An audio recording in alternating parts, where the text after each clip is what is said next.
There was a time when huge people carriers like the Ford Galaxy were as unwieldy as a Jeremy Clarkson metaphor. There was very little that was sexy, stylish or desirable about them, and frankly they looked more of a concession to middle-aged mediocrity than a car. But as they've evolved and these large MPVs have declined in numbers thanks to the popularity of crossover SUVs and smaller 7-seat MPVs, something rather strange has happened to large MPVs like the Galaxy.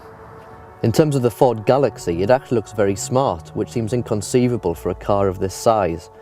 It's got this front end that's very similar to the rest of the Ford family, and it looks much more dynamic.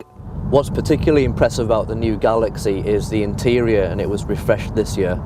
Whereas large MPVs used to look like the inside of a van, this new Galaxy has this far more car-like interior. There's this cockpit-style seating position. It means visibility is excellent, all the controls are nearby and within eyesight, and the seats are really comfortable. The dashboard is similarly strong.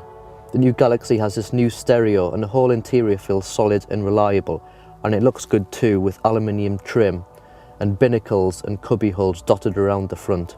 Of course, despite all the bells and whistles, it still needs to move a lot of people around comfortably, preferably with some luggage. There are 7 seats back here and visibility is excellent because of all of these glazed areas and this high seating position, so it never feels cramped even in the back. With all 5 rear seats up, there's not a lot of storage space, but you can fold all of the rear seats flat to make an enormous 2,325 litres of storage space, thanks to the Ford Fold Flat system, and that's getting near van levels.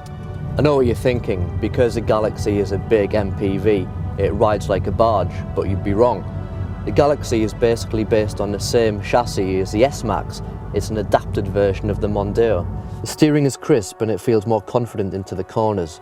It's comfortable too, which is always an important consideration when you're transporting passengers. The diesels are probably going to be the best engines for most people, but what you're looking for is the right balance between CO2 emissions and performance.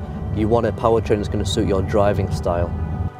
This 2-litre Duratorq TDCi has 140 PS of power and it emits under 160 grams per kilometre of CO2. However, a new EcoBoost engine and the semi-automatic dual-clutch powershift transmission will add some choice in terms of what's available. There may not be as much demand for really large MPVs like the Galaxy as there used to be, but this car is still a good seller for Ford, despite competition from the likes of the Volkswagen Chiron, the Vauxhall Zafira and Ford's own S-Max. Those models may be cheaper, but the Galaxy offers virtually unrivaled size in the sector. That it's so strong in other areas makes it a Galaxy-sized entry into the large MPV market.